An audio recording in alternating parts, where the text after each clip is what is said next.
Back for more Wayside, I see. This one's chapter 26, The Mean Mrs. Jewls. There's no such thing as a mean teacher, right? Let's look right here. The Mean Mrs. Jewls.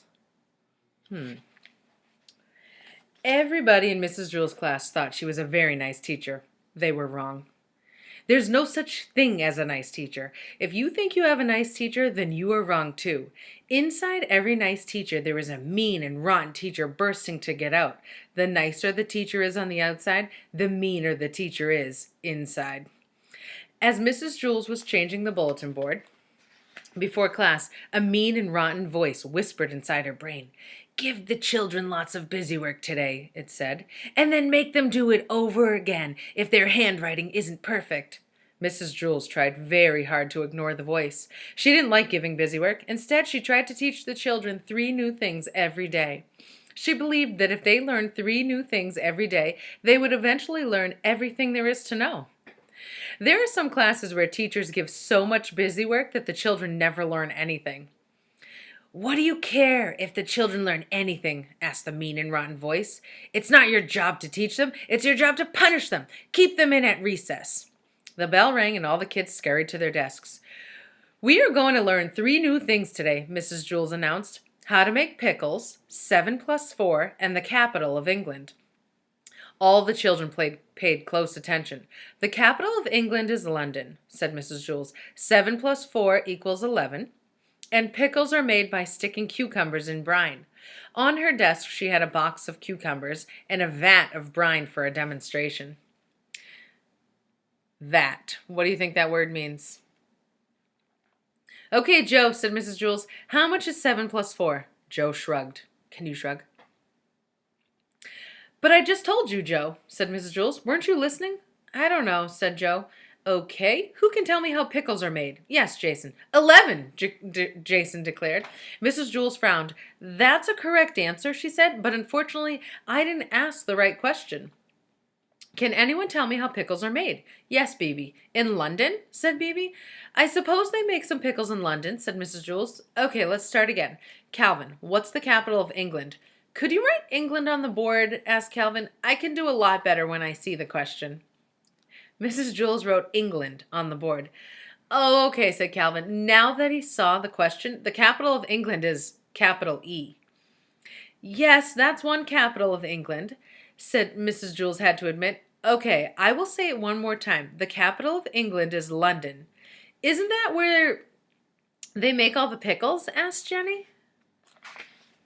"No, they don't make all the pickles in London," explained Allison. "Just 11. "Well, where do they make the rest of the pickles?" asked Stephen. "Hush up!" shouted Mrs. Jewls. "Well, that does it. You're all staying inside for recess." Everyone stared at her. Mrs. Jewls had never told anyone to hush up. It was against the class rules for anyone to use that expression. If you did, you had to write your name on the blackboard under the word discipline. Mrs. Jewls put her hand over her mouth, then took it away. "Oh dear, I'm very sorry," she said. "I don't know what came over me." She wrote her name on the blackboard under the word discipline. "Perhaps you'll learn the lesson better if you write it down," she suggested.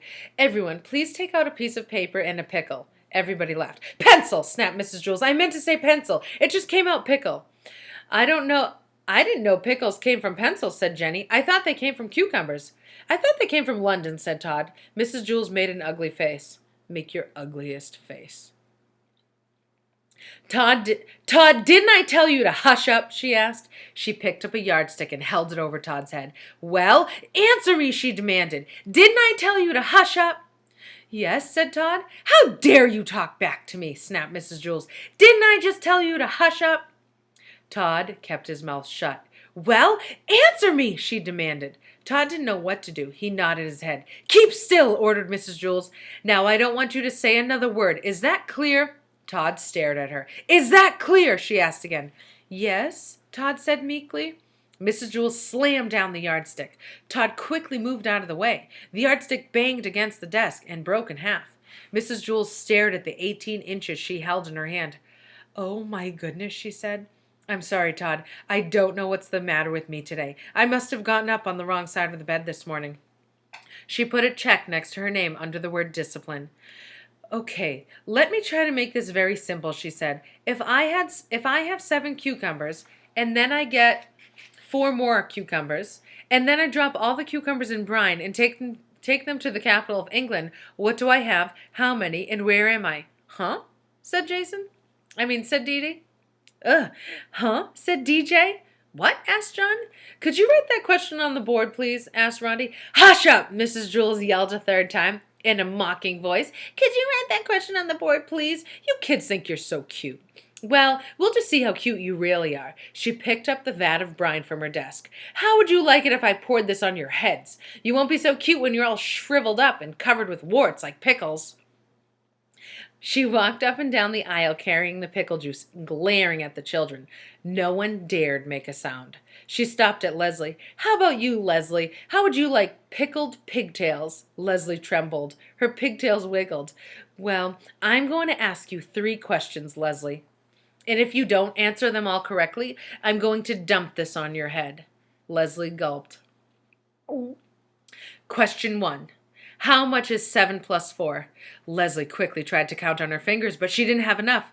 11, she guessed. A look of disappointment came over Mrs. Jewls' face.